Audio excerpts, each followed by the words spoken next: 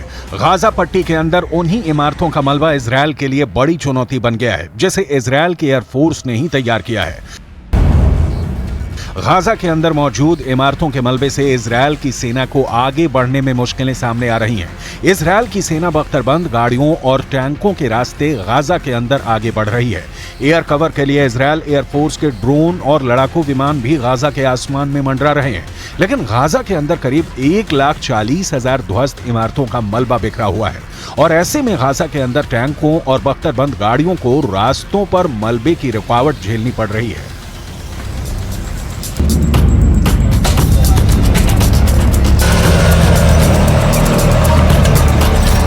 इस मलबे को हटाए बिना इजरायल की आर्मी आगे नहीं बढ़ सकती है, लेकिन इसी मलबे को साफ करने के चक्कर में इजरायल की आर्मी फंस रही है और उसको हमास के हमले झेलने पड़ रहे हैं। इजरायल के अखबार टाइम्स ऑफ इजरायल की खबर के मुताबिक जब से ग्राउंड ऑपरेशन शुरू हुआ है, 1 नवंबर तक इजरायल के 25 से ज्यादा सैनिक मारे जा चुके हैं। इजरायल के रक्षा मंत्री योव गैलेंट ने इस पर बयान दिया है कि गाजा में हमास आतंकवादियों के खिलाफ चल रही लड़ाई में इजरायल डिफेंस फोर्स के सैनिकों की मौत एक कठिन और दर्दनाक झटका है।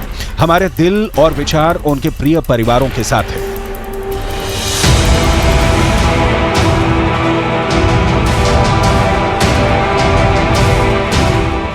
इजरायल के प्रधानमंत्री की लोकप्रियता वैसे भी इजरायल के अंदर लगातार घटती जा रही है और ऐसे में इजरायल के सैनिकों की लगातार हो रही मौतें एक ऐसे बोझ की तरह हैं जो दिन प्रतिदिन नेतन्याहू के राजनीतिक करियर का दम निकालती जाएंगी। बेंजामिन नेतन्याहू ने भी इजरायल के सैनिकों की शहादत पर बयान दिया है। אנחנו במלחמה קשה. זאת תהיה גם מלחמה ארוכה. יש לנו בה הישגים חשובים, אבל גם אבדות כואבות. אנחנו יודעים, כל חייל שלנו הוא עולם ומלואו. ואני אומר למשפחות היקרות, עם ישראל כולו איתכם בשעת יגונכם הכבד, הקשה מנשוא. אנחנו מחבקים אתכם מעומק ליבנו. חיילינו נפלו במלחמה שאין צודקת ממנה, המלחמה על הבית.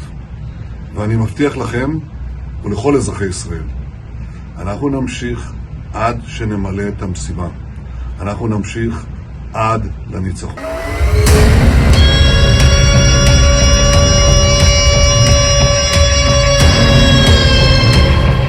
कुल मिलाकर ये जंग गाजा और इजरायल दोनों पर भारी पड़ रही है।